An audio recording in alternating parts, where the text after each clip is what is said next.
Assalamualaikum warahmatullahi wabarakatuh. Perkenalkan kami dari kelompok 1, kelas K3, mata kuliah rangkaian digital. Di sini kami akan mempresentasikan tugas keempat dari mata kuliah rangkaian digital, yaitu tentang implementasi rangkaian sekuensial. Nah, di sini anggotanya ada saya sendiri, yaitu Rizal Firdaus dengan NIM G1 40131017, dan juga ada rekan saya, yaitu Faiz Firosi dengan NIM G6 40123131. Nah, jadi flip-flop itu apa sih? Nah, rangkaian flip-flop itu adalah rangkaian logika sekuensial yang digunakan untuk menyimpan satu bit data, 0 atau 1. Nah, flip-flop ini memiliki dua keadaan yang stabil, yaitu set, yaitu ketika 1, dan juga reset, ketika 0. Dan dapat mempertahankan keadaan tersebut hingga ada perubahan input yang memicu keadaan baru. Next.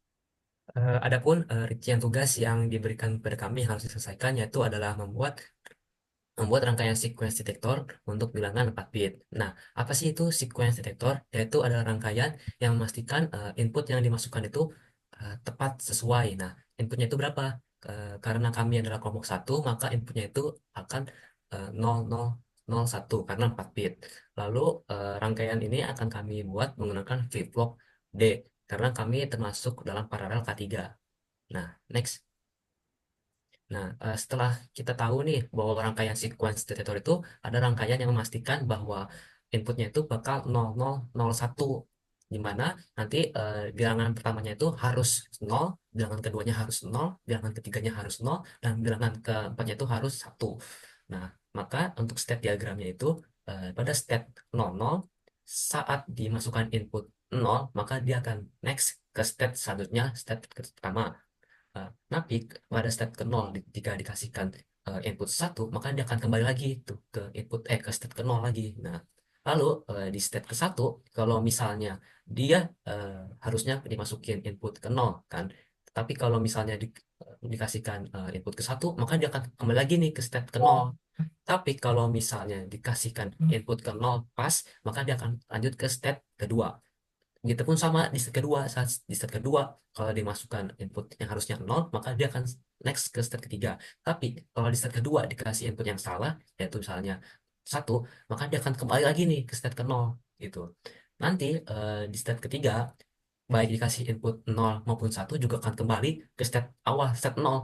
Tapi perbedaannya itu kalau dikasih input 0, maka dia akan mengoutputkan 0 karena dia akan kembali lagi nih ulang lagi dari awal. Tapi kalau misalnya dikasih input 1, berarti itu menandakan bahwa input dari awal itu udah benar 001, maka nanti dia akan mengoutputkan 1. Itulah penjelasan step diagramnya. Next, untuk step diagramnya akan dijelaskan oleh teman saya. Oke, nah baik. Nah, setelah kita melihat state diagram tersebut, kita juga bisa menginputkan state table-nya ke dalam suatu tabel. Nah, di sini kita ada ubah A dan juga B dan juga input X. Di sini kita susun angkanya 0000 hingga 1. Nah, di sini untuk present state yang pertama itu ketika AB-nya itu 00, yaitu ini. Ketika diinputkan X-nya itu 0, maka next state-nya itu adalah 01. Namun ketika input X-nya 1, maka dia akan tetap di present state-nya yaitu 00. Nah, kemudian untuk yang present state-nya 01, ketika diinputkan X-nya itu 0, maka dia akan next state ke 10. Tapi ketika yang 01 ini diinputkan X-nya itu 1, maka next state-nya adalah akan kembali ke 00 dengan input dengan output Y-nya itu adalah 0. Kemudian untuk yang 10, ketika diinputkan X-nya itu 0, maka next state-nya itu adalah ke 11 dengan outputnya 0. Maka di sini adalah 0/0. Kemudian untuk yang input X-nya itu 1, maka sama seperti yang sebelumnya akan kembali ke state 00 dengan output Y 0. Sehingga nilainya itu adalah 10. Kemudian yang terakhir itu adalah di yang 11. Untuk yang 11, ketika input X-nya itu 0 maupun 1, mereka berdua akan tetap kembali ke state awalnya yaitu 00 dengan output yang berbeda. Ketika input X-nya itu 0, maka output Y-nya itu 0. Tapi ketika input X-nya itu 1, maka output Y-nya itu 1. Nah, kemudian di sini juga kita ada kolom D untuk D flip-flop, di mana D flip-flop ini nilainya itu akan sama dengan next state-nya. Karena untuk D flip-flop itu kita sama dengan D, dan di mana D-nya itu adalah kita plus 1. Sehingga untuk DA-nya ini akan sama dengan next step di A-nya. Jadi DA-nya ini adalah 00, 1, 01, 000, sama seperti A-nya. Begitu juga untuk yang DB-nya. Untuk yang DB-nya juga sama, yaitu 1000, 1000. Baik. Nah, di sini kita akan menyusun key map-nya. Untuk yang DA, untuk yang DA tadi kan kita dapat 00101000. Ini adalah 0, M0, M1, M2, M3, M4. Maka di sini yang kita dapat adalah M2 dan juga M4, yaitu berarti 0, 1, 2, 3, 4. Berarti yang dua dan juga yang keempat. Nah, sehingga kita dapatkan persamaan untuk DA-nya adalah A aksen BX, B, A aksen BX aksen untuk yang ini, dan juga A B aksen X aksen untuk yang ini. Nah, kemudian untuk yang DB, kita ada di M0 dan juga M4. Maka ada di daerah sini. Nah, sehingga kita dapatkan persamaannya adalah B aksen X aksen. Gitu. Kemudian untuk outputnya itu hampir semuanya nol kecuali di M7 yang artinya ada di sini. Nah, untuk persamaan untuk Y-nya itu adalah A, B, X. Baik. Untuk selanjutnya implementasi logisim akan dijelaskan oleh teman saya. Eh, eh, Tadi kalau sudah kita lihat dari key map-nya dan truth table-nya kita butuh dua flip flop A dan flip flop B. Nah, flip flop A ini eh, ada flip flop A. Selain dua flip flop ini ada juga input X dan juga output Y. Nah, di setiap flip flop itu ada dua bagian, yaitu untuk masukannya D dan outputannya. Nah, masukannya itu untuk flip flop A disebut DA. DA ini eh,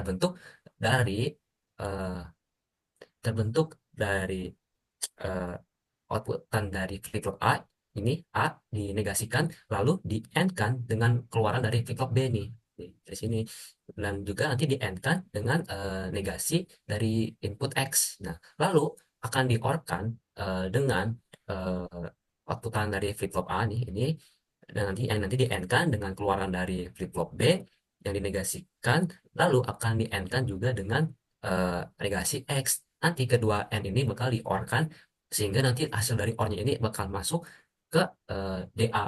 Nah, itu untuk flip flop A. Untuk flip flop B juga ada nih, ada DB untuk masukkan ke flip flop B-nya, lalu ada juga keluarannya yaitu berupa B. Nah, DB sendiri terbentuk dari eh, keluaran dari flip flop B ini sendiri yang nanti dinegasikan lalu di AND-kan dengan negasi X-nya. Masuklah untuk DB. Lalu untuk Y-nya, untuk output Y-nya secara apa output keseluruhan rangkaian ini yaitu terbentuk dari keluaran flip flop A yang nanti bakal di AND-kan dengan keluaran flip flop B yang juga akan di AND-kan dengan input X. Nah, eh, coba kita lihat apakah rangkaian ini benar atau tidak.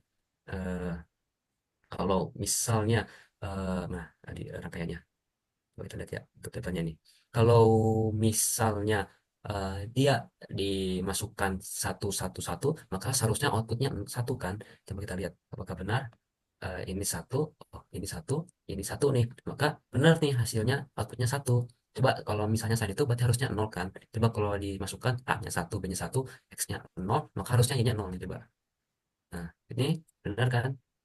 Coba kalau misalnya X-nya satu, A-nya nol, B-nya satu, maka outputnya nol harusnya.